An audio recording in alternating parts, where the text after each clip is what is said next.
these policies, as from where I stand, are not too well thought out in detail.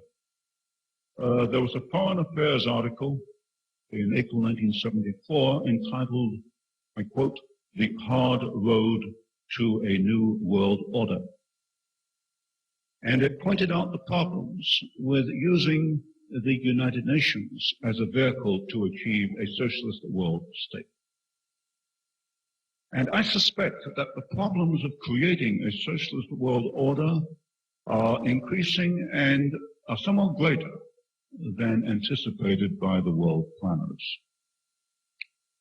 Some of the more important problems that I can glean from sources like Foreign Affairs would certainly be the United Nations. I suggest that the concept of United Nations as the global authority may have been abandoned, and that the emphasis is going to be on regional planning, on regional management. The vehicles will be such things as world environment, commodities, food supply, population, that kind of thing. It's a more roundabout way to get the same objective. What I suggest the process would be to build larger pieces first and then weld these larger pieces together. We can observe a major effort to substitute SDRs, special drawing rights, paper money, for gold.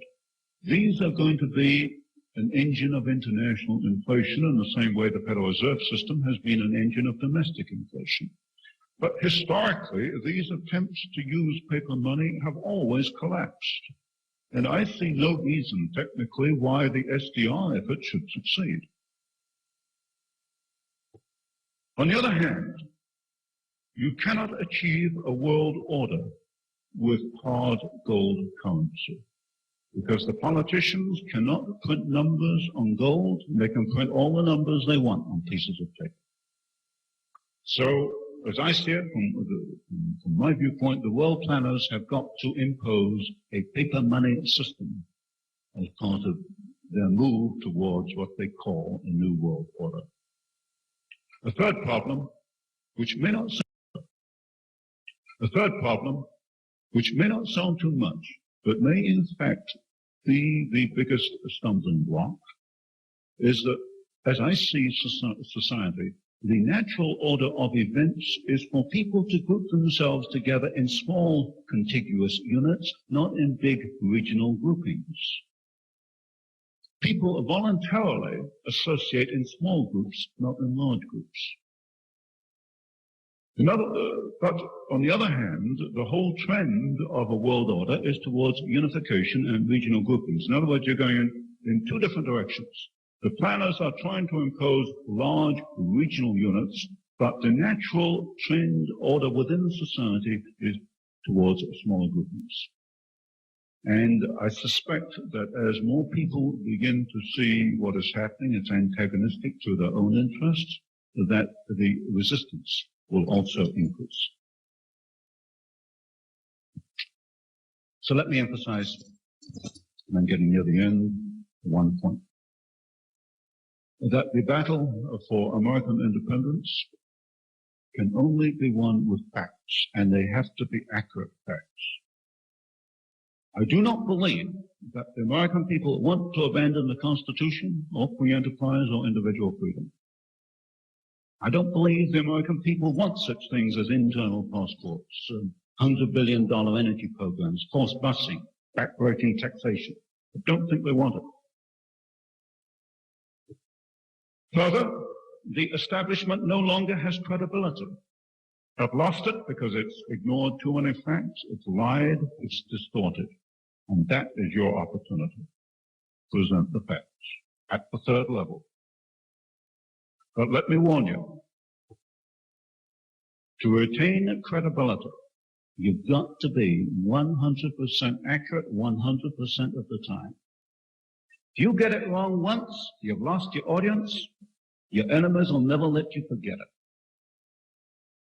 To make one mistake is instant loss of credibility.